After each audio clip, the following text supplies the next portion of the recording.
Hi everybody, it's Danny here from Angel Handmade Papercraft. Today I am working with Whimsy stamps and I am using one of the new digital images from the November release. This is Penguin Polar Express.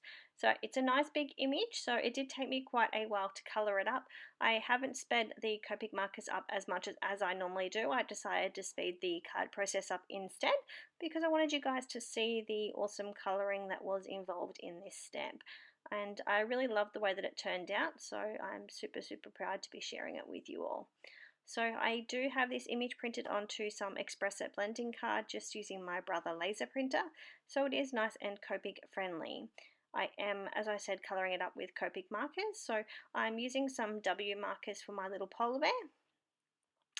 And so what I'm doing is I've laid down the lightest colour first like I always do, and now I'm working my way through and using a flicking motion so that I can create all of his fur or his hair or whatever it is that polar bears have.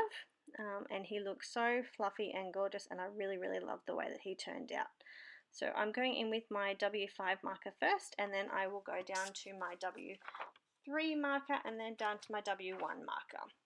So I worked out exactly where I wanted to do all of those darkest areas, and I'm just going around and flicking all of those in.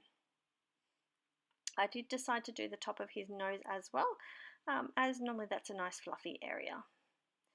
So just mapping in all of the areas where the penguins will be creating a shadow on him as well, and I will blend that out later. So I'm now going in with the W3 marker and I'm flicking that hair in even more. So like I said, this did take me quite a while to colour, but it was definitely well worth it in the end.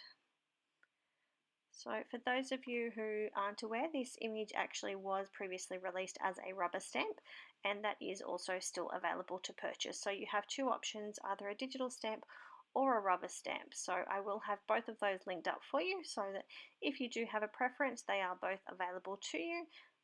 For me, I love a digital stamp. I love that you can resize it. I love that you can merge images together. I just love the way that they work. Okay, so that's the W marker all done. I am now going in. I've just coloured in his little nose just using N8 and N10 just because they were on my desk from another project. I just added some Uni-Ball white gel pen to his nose and his cheeks and his ears just to give him a little bit of detail. So I wanted to add some pink patches to the bottom of his feet, but I still wanted it to be a little bit grey, so I just added the grey, lightest grey first, and then added some R20 over the top. I'm now going in, I'm going to give him a nice red scarf. I just fixed up an area there where I accidentally touched it with the red marker. So I'm going in, I'm using R17, R37 and R39. So just adding in all of those dark areas, all of the creases and things. And I just had something stuck to the end of my marker, so I was just pulling that off, sorry about that. Just mapping in underneath his chin where the scarf will be sitting underneath. And now we're going to go in and we're going to start pulling that colour out and blending everything in together. Finally back to the R17 marker, and we're blending all of those red markers together to create a nice gradient, maybe that's the right wording, between the colours. Now going into the other area of his scarf. I didn't forget it, I just wanted to work on one area at a time. Going back in and blending that out, and then back to the R17 and blending that out.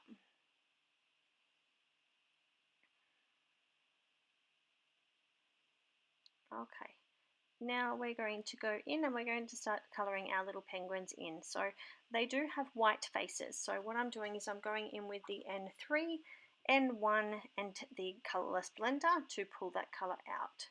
So they do have some sort of definition in their faces, and then I will go in and give them some nice rosy cheeks. And there is a little belly hiding underneath there, so I've made sure to colour that in as well.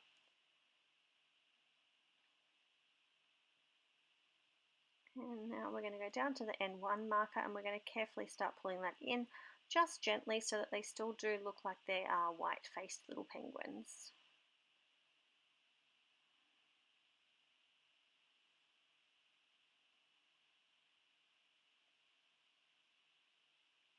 So just working our way around each one. I am a little bit slow in getting my project ready for this weekend. I've had a few things going on. Still no surgery date yet with my ankle, but they're telling me that it should be done by the end of December, so hopefully that means it's not too far away. But I have had a few pretty horrible pain days lately, so it's just a matter of getting it all under control and getting this surgery done. I'm now going in and doing the furry part of the little penguins. Oh, sorry. It is 9 p.m. here at the time of doing this voice recording, and we have been out all day. It's been a very, very long day, and I am exhausted. So I didn't realize that I hadn't done the voiceover yet. So I'm getting in right before this goes live tomorrow in the afternoon, but I will be at work tomorrow, so I'm not going to have time to get the editing done. So I'm staying up late while I'm getting this done.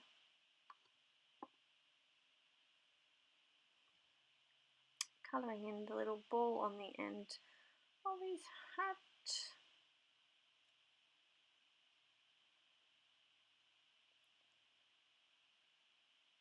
Laying down all those colours, and just a little bit of red bled out there, so I just use my Zero Colours blender to pull that back in.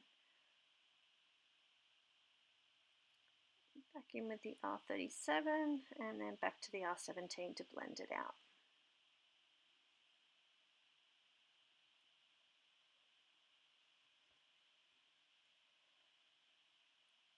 Now we're going to go in and start colouring in the orange areas, so that will be their little beaks and their little feet. So I'm just colouring those in. I did pull in some E07 into those as well. I wanted to add a little bit of definition, and I didn't have an orange marker that was dark enough without blending too much. So now we'll go back in and we'll start blending those little feet out and pulling all of that colour in together. I love that you can blend different colour families together to get the right tone. It's a really great thing about Copic markers. So I'm going to put a nice little red scarf on this one as well. I decided I was going to put in a little bit of red on each of the penguins. So I'm just working my way through.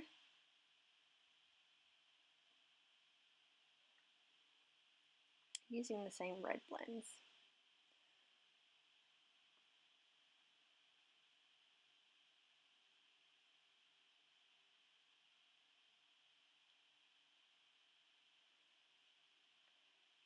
So I've been pretty lucky the last couple of weeks to have a few videos uploaded. I haven't had as much crafty time this week, so I do apologise in advance. I'm not sure if I will be able to meet those same statistics this week, but I will do my best. I do have a couple of cards here that I haven't done anything with yet. They are still waiting for me to edit videos and do blog posts and things.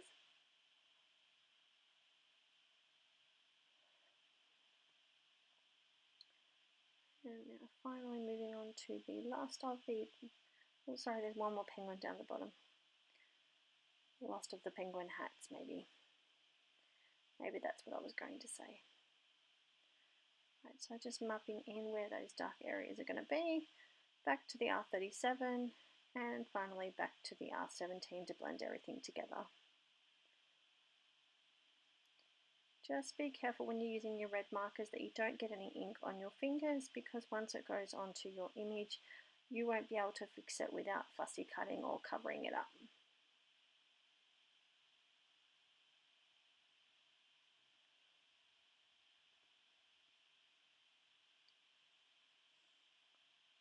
Okay, so finally I'm just doing those little fluffy earmuffs, blending them out.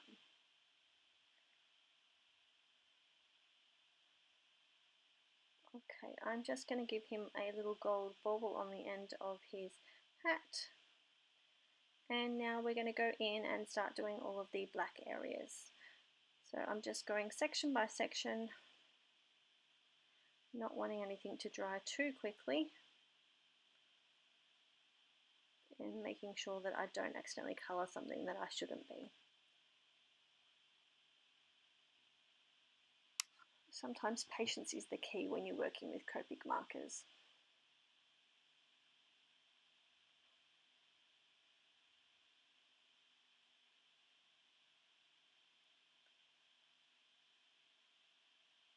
Onto the second penguin, just doing all of his head, making sure to leave in some definition sections, and then blending it all out.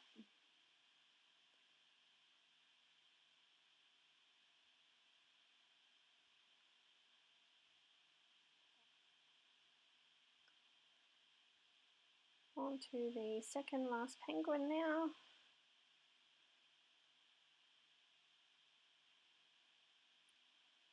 Giving him some of the dark grey, and then starting to pull it out with the N8 and N6.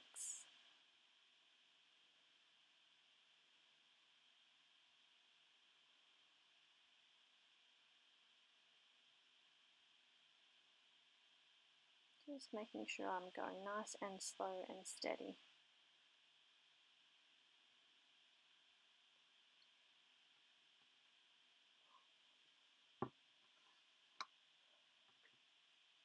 These poor little penguins are getting further and further off my screen. I do apologise.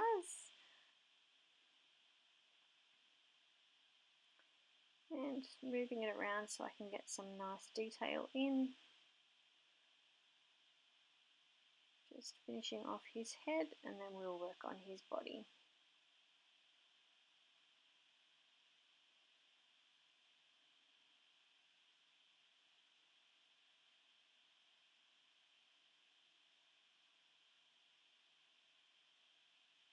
Turning around as I go so I can get all of those details in just the way that I'm after. Just remember, this is just the bottom coat, so it doesn't matter how rough it is, you're going to have lots of colours over the top.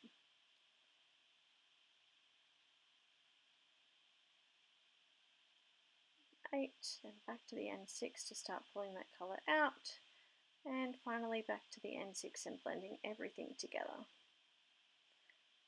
And how cute does that look? It's all coloured up and ready to go on a card. So this is all the Copic markers that I used. I will have them listed on my blog, and I'm using the Kaisercraft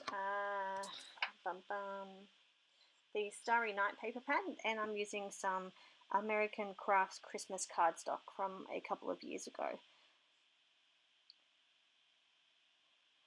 So I decided I wanted to pull in some of the gold papers, and I'm going to cut the images out using a circle die. So here I am, I'm just tracing that die just to make sure it's not going to cut off too much of those penguins, and here is me realizing that it is going to.